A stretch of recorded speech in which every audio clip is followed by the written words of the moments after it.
Hi, and welcome to Earthwatch. Hi. What a fantastic way to travel around the Northern Territory. Bit noisy though. Sure is. Today on Earthwatch we're going to have a look at the endangered species of the Northern Territory and the work the Conservation Commission's doing to look after them. Yeah, you've been having some pretty ghostly experiences with bats, haven't you? Yeah. Right now we've just been photographing the magpie geese as they fly across the sunrise here at Fog Dam, just out of Darwin.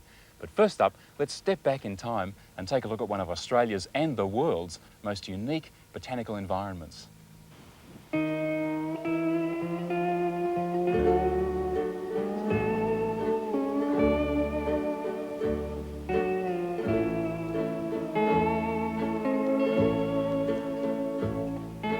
Palm Valley, one of the most unlikely places in the whole of Australia.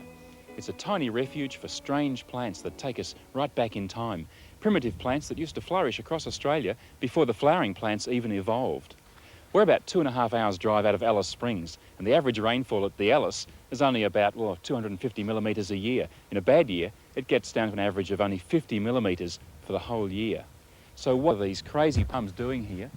And why does this whole valley look so lush? Palm Valley gets its name from these rare and strange cabbage palms, and the palms have only survived here through a rare combination of circumstances. Cabbage palms, or Livistonias, have very shallow, fibrous roots, and they must have a permanent shallow water supply. These palms get their water from the Finke River, which in such an arid part of Australia is a bit of an oddity in itself. The river is the key to the abundance of plant life in the area, and in Palm Valley alone, botanists have recorded more than 333 different species of plants, roughly a quarter of all the plant species in the whole of Central Australia. Not only must the water supply be permanent, but it mustn't flow too fast or too slowly. Water from the catchment area above Palm Valley percolates through an unusual combination of sloping, conglomerate and sandstone layers to fill the floor of the valley, itself carved from the sediments by water erosion. Livistonias need to grow as a colony. They need to grow over an area large enough to ensure that successful breeding will occur.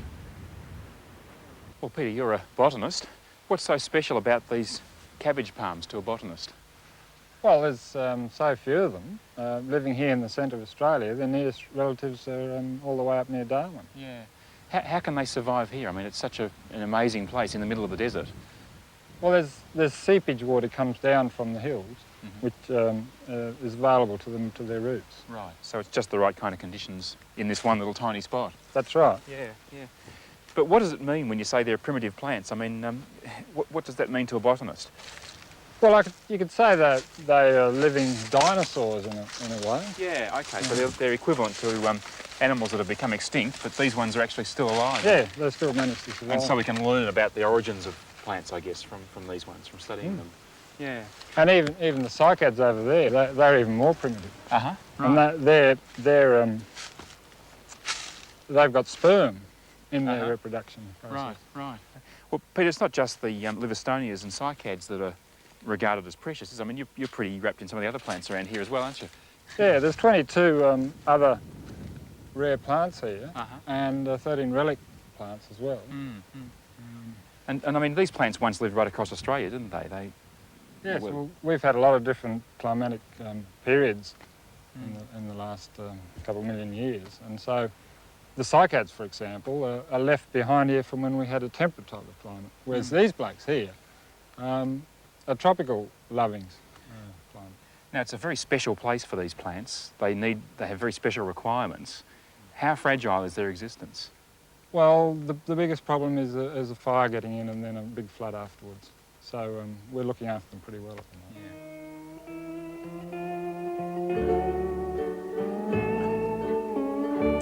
So Palm Valley, protected in its isolation and with permanent fresh water, is a perfect refuge for these rare and fascinating plants.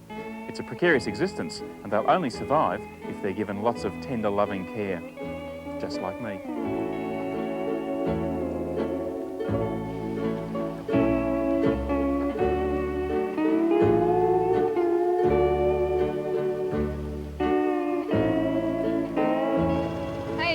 You look pretty relaxed there. Pretty relaxed? Huh.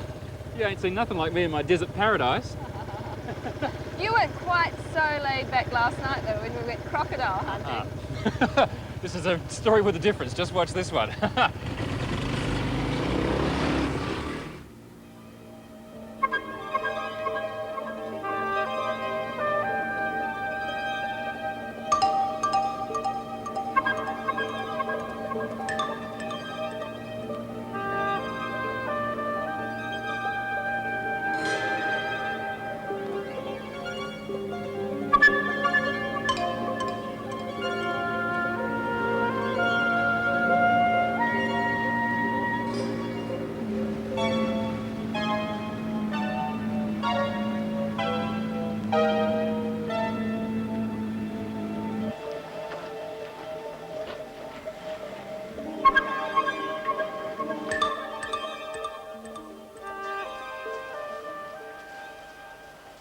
Well, Graham, crocs have obviously been on Earth for a very long time. In fact, some people say they take us right back to the age of the dinosaurs.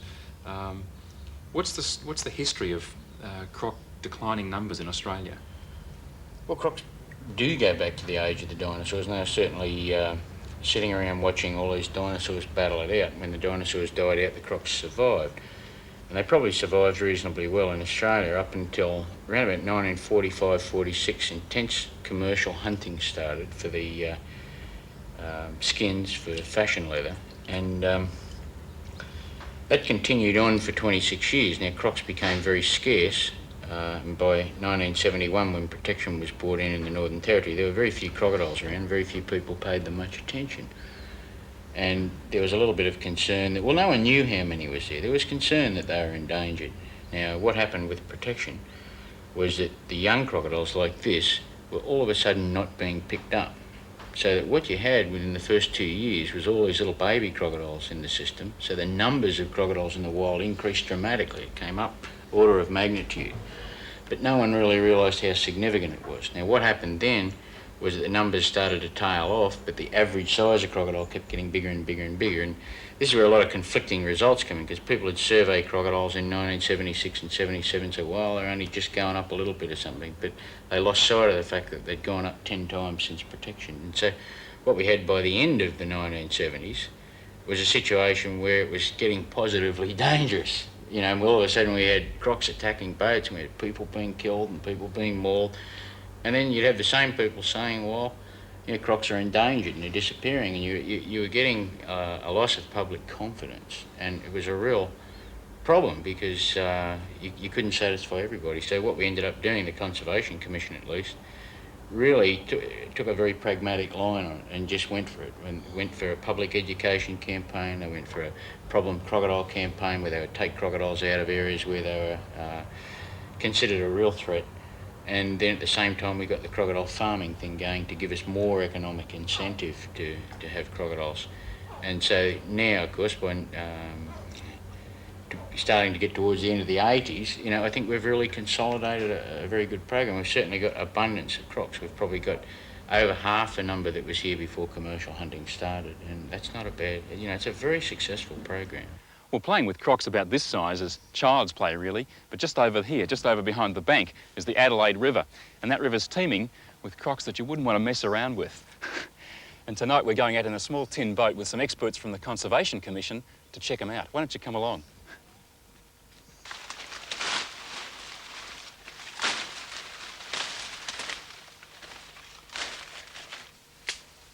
Okay, the guys have just come out of the crocodile nest here on the bank, and I've got to say it's pretty scary. I followed them in halfway, and they throw an oar in to the nest to see if Mum's in there.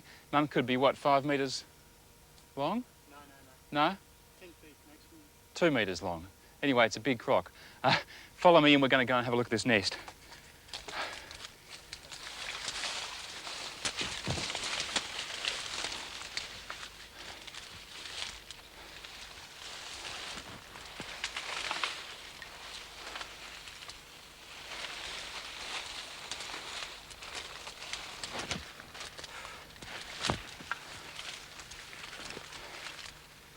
Wow, so there's the wallow. She could still be down the bottom of the wallow right down there, and the nest is just in here. Let's check it out for eggs. This is a scary business.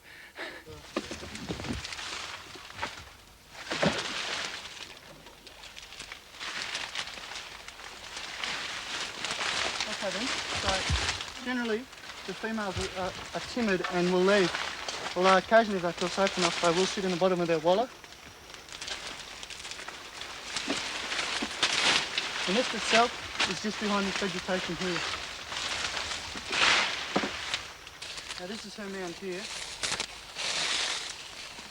Fantastic, so that's the actual nest. That's the nest itself, which is made out of this. This is called Adelaide fern, it's a common one. Right. And they scrape mound and work this into this mound here. And then when it's about 2 weeks old, they excavate an egg cavity in the top of it and lay their eggs in it. Right, okay. Can we have a look in there and see if we can find some eggs? Okay, so the question is, are we in luck? Oh, wow.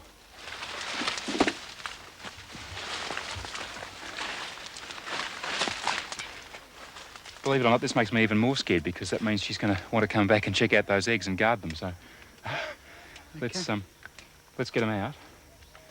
You keep watching down the bank to see if there's signs of movement. Can you tell if they're healthy eggs now?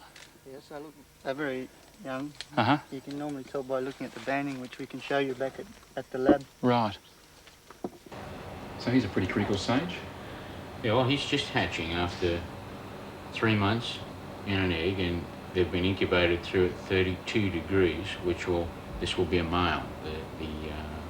We've got the temperatures very precise, and he's probably taken exactly 78 days or something to incubate. You can see on the tip of his snout here, this little tiny tooth, little egg tooth. Yes. That he uses that. If you look at the shell's in 2 parts. One part's a membrane and one part's hard, and he uses that to slice that to get out. To escape from his little prison. That's exactly right. Yeah. And he comes out now all folded up. And that's the sound the mother would come into now. She'd come into that and dig them out in the field and carry them down to the water in her mouth. They show very gentle maternal behaviour, don't they? Absolutely, and they are capable of picking up eggs that haven't hatched and rolling them around in the mouth. And that's the sound that holds them all together. Well, it's all very well to produce an incubator full of healthy hatchlings. The real test is how well those hatchlings do in the wild. Later that night, we braved the mosquitoes and leeches and full-grown crocs of the Adelaide River to track down some of the hatchlings from earlier releases, just to see how they're doing. Mostly the small crocs hide among the foliage along the banks. All you see is little pairs of eyes glowing red in the spotlight. It's easy to pick one of Graham's crocs. They have nicks in the scales that code for each animal's unique number and birthday. How do you know when you reach over the boat like that whether you're going to catch a big one or a small one? Get an idea from there. You want to have a pretty good idea. How many crocs are in the river along this area here? Any idea? In dry season surveys, we counted close to 1,000 crocs. But Yeah. that's over 117 k's. Mm-hmm. And that probably represents 65% of the population. Right, so that's quite a healthy population. Yeah, there's a very good population in here. Great. We should get this little guy back in the river, I guess. Before we're eaten alive by insects. Yeah. Okay. Well, why don't we duck back towards the shore and... Actually, we're fairly close now. You just okay. over there. All right. This is the tricky bit.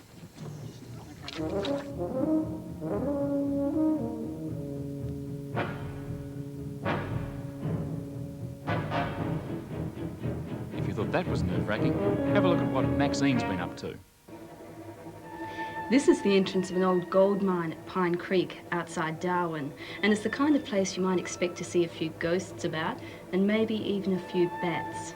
Well, would you believe we're on the trail of the ghost bat, the world's largest carnivorous bat? Sounds pretty scary, doesn't it? Let's go have a look.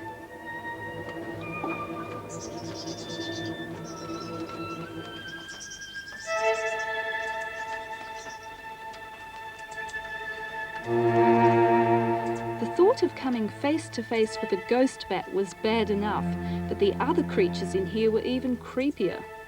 The floor of the mine is covered with guano or bat dropping, and that's a favourite food for mites and cockroaches. And the smell was just awful. Luckily for me, I wasn't alone in this creepy place. Researcher Sue Churchill has been hanging around in bat caves for years, and she loves it.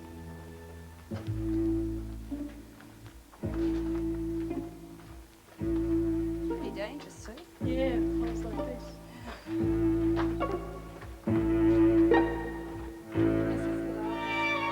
Sue led us deeper and deeper into the mine, treading carefully to avoid falling into holes where the tunnels had collapsed. With all the effort of putting a nice railway track in.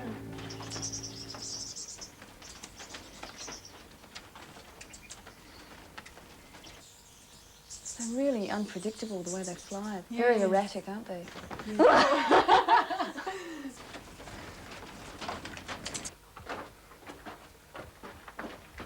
So they're usually somewhere around here. Yeah, just take this way.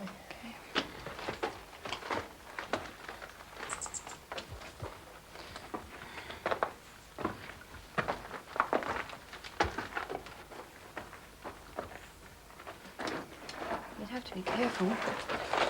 Have you ever had a fall? No, I wouldn't want to either. So why is this particular bat colony so important? Well, this old mine here has got the largest colony of ghost bats anywhere, and ghost bats are only found in Australia, so it makes this site very important. Normally you only find very small colonies of maybe 20 or 30 ghost bats, but in here we've got 1,400. At the moment, it's all earmarked for mining. There's massive gold mines all around this area, and this is a very rich site. So in the next few years, this site will go. You sure about that? Yes, definitely. If there are so many bats in here, why is the colony considered endangered? This is a very unusual site. What's happened here is that in the 50 years that this mine's been left abandoned, they've built up into very large numbers. And if this mine is closed down, then the bats have nowhere else to go. There are very few natural caves in the area which are suitable for such large numbers of bats. So what would you like to see happen with this mine? Well, with this old mine, if it could be set aside as a reserve somehow, that would be brilliant, because all the displaced, all the ghost bats have been moved out from their homes in the other mines in the area, can move in here and there'll still be a good population here.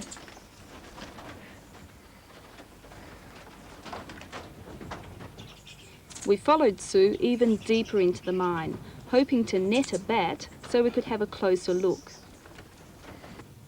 They have really interesting looking faces, don't they? Why is there that bit on the nose? Ooh. Oh, that special structure on their nose is for their echolocation. They actually send the signal out through their nose, and that helps to beam it out in a particular direction. And what echolocation is to find their way around. Bats send out a call and listen to the echoes coming back from the things around them. So they need very large ears to be able to pick up the sounds. The other thing about bats is they use very high frequency calls, which is way above our hearing. It's like when people use dog whistles, and they whistle on them, but you can't hear anything, but the dogs can. And bats can hear very high sounds. He looks like he's ready to fly off too, doesn't he? Yeah. Do they grow much larger than this, Sue? Yes, in fact they grow very large. Ah! Aha! Now I know how a ghost bat feels. Once again, I'm enmeshed in the forces of evil. Robin, Robin, rescue me! Holy speleologist, I think Batman needs me.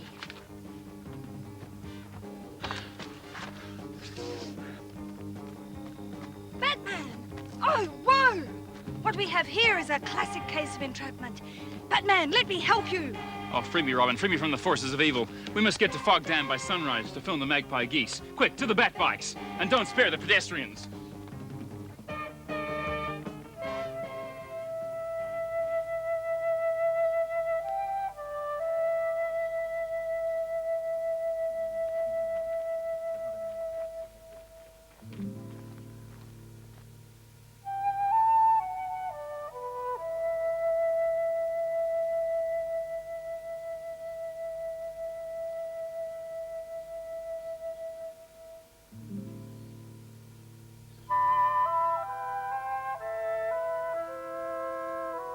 It's sunrise at Fog Dam, and like us, the magpie geese are up early, stretching their wings. These graceful birds used to be found all over Australia, but in the last 30 years or so they've been pushed further and further north. The biggest problem is that so many of the swamps where they breed have been drained for cattle grazing, and as their breeding ground has shrunk, things like drought, predators and an introduced weed known as mimosa have made life hard for the geese.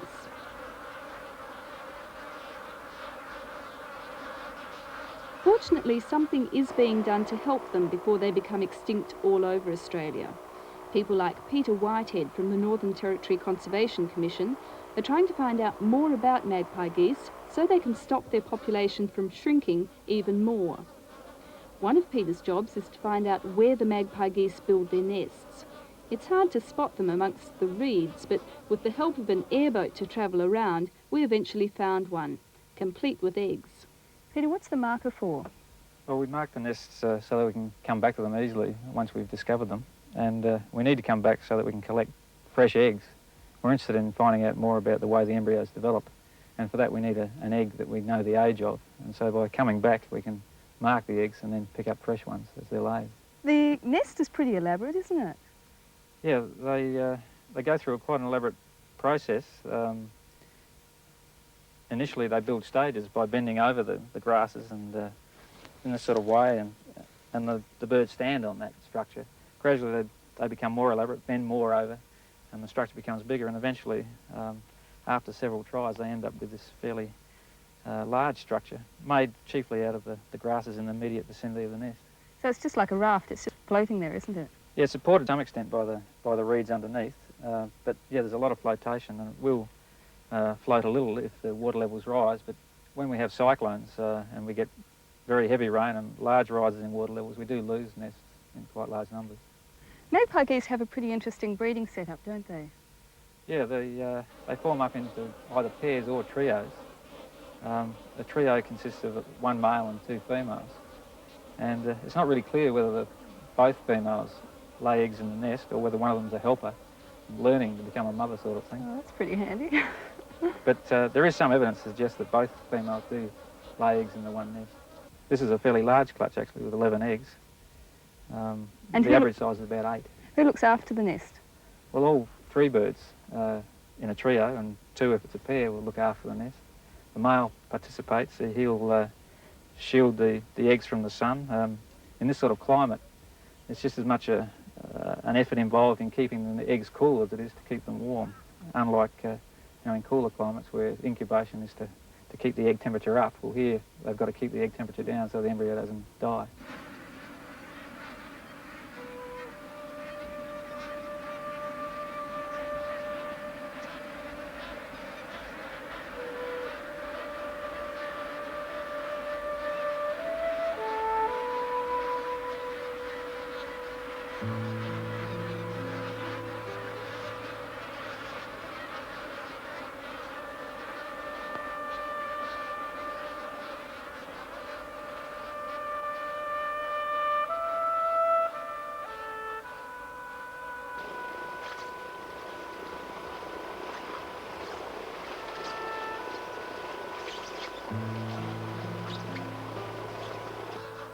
Magpie geese are unusual birds in that they have their own subfamily.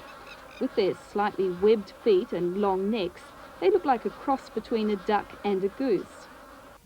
The scientific name of the magpie goose literally means duck goose. So they share some characteristics of geese, true geese, and some characteristics of ducks, and some of their own. For instance, the neck is long, goose-like, but the legs are very much longer than most geese, and also only partially webbed. That's because they spend a lot of time clambering through swamps and so on, and through reeds. And they also perch in trees, which is also un-goose-like. The noise they make is goose-like.